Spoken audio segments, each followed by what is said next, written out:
আসসালামু আলাইকুম everyone, welcome back to my channel simple cooking recipe. Simple cooking রেসিপিতে আরও একটি নতুন রেসিপি দেখার জন্য সবাইকে স্বাগত জানাচ্ছি।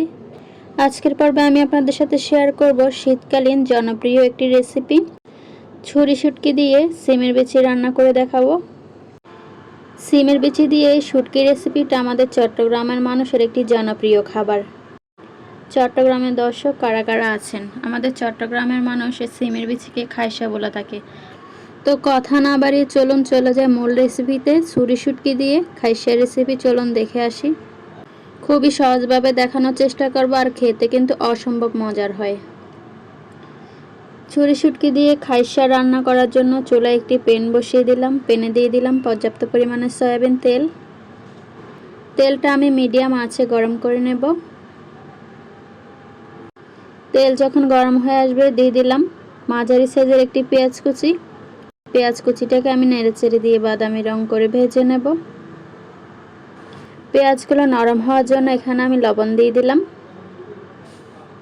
লবণ দিয়ে আবারও খুব ভালো করে নেড়েচেড়ে দেব। পেঁয়াজের রং যখন বাদামি কালার হয়ে আসবে এ পর্যায়ে দিয়ে দিলাম একটি বড় সাইজের টমেটো কুচি। টমেটো কুচি দিয়ে আবারও খুব ভালো করে নেড়েচেড়ে দেব।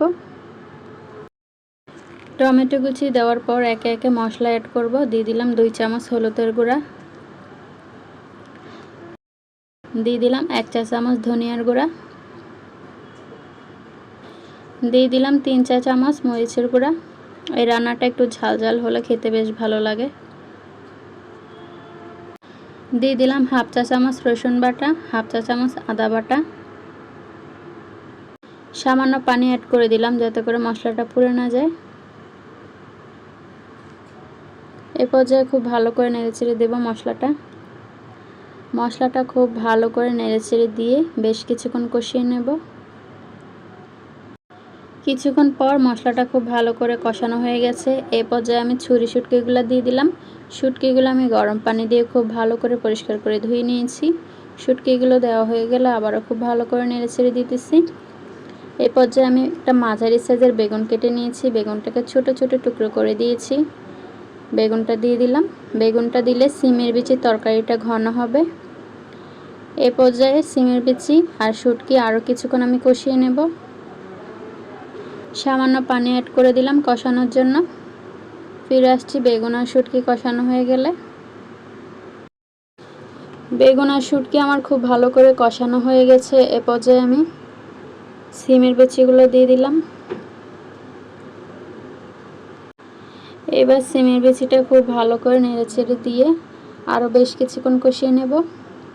সিমের বিচিটা আমি হালকা করে সিদ্ধ করে পানি ফেলে দিয়েছি, এতে করে কাঁচা গন্ধটা আর থাকবে না। ঢাকনা দিয়ে দিলাম। ফিরে আসছি কষানোর পর। সিমের বিচিটা আমার খুব ভালো করে কষানো হয়ে গেছে। এ পর্যায়ে আমি রান্নার জন্য পর্যাপ্ত পরিমাণে ঝোলের পানি দিয়ে দিতেছি। ঝোলের পানি দেওয়া হয়ে গেলে খুব ভালো করে নেড়েচেড়ে দিয়ে ঢাকনা দিয়ে ঢেকে কুক করে নেব। ফিরে আসছি রান্না হয়ে যাওয়ার পর।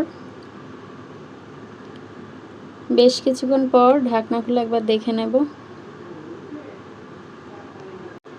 সিমের বিচি রান্নাটা হয়ে গেছে। ফ্লেভারের জন্য এখানে কয়েকটা গোটা কাঁচামরিচ দিয়ে দিলাম। সাথে উপর দিয়ে আবারও টমেটো কুচি দিয়ে দিলাম। সব শেষে ফ্লেভারের জন্য আবার উপর দিয়ে ধনেপাতা কুচি দিয়ে দিলাম। এই পর্যায়ে খুব ভালো করে নেড়েচেড়ে দিয়ে ঢাকনা দিয়ে ঢেকে দেব। আর 2 থেকে 3 মিনিট কুক করে নামিয়ে সার্ভ করে নেব। ঢাকনা দিয়ে দিলাম। ফিরে আসছি রান্না হয়ে যাওয়ার পর। ছুরি শুটকি দিয়ে সিমের বিচি রান্নাটা হয়ে গেছে, দেখতেই পাচ্ছেন। এখন আমি নামিয়ে সার্ভ করে দেখিয়ে দিচ্ছি এটা কেমন হয়েছে। দেখতেই পাচ্ছেন আমি সার্ভ করে নিয়েছি, আর কালারটা কত সুন্দর এসেছে। ছুরি শুটকি দিয়ে সিমের বিচির রেসিপিটি ভালো লেগে থাকলে একটি লাইক দিয়ে চ্যানেলটাকে সাবস্ক্রাইব করে পাশে থাকার অনুরোধ রইল। আর এটা খেতে কিন্তু অসম্ভব মজার হয়েছিল।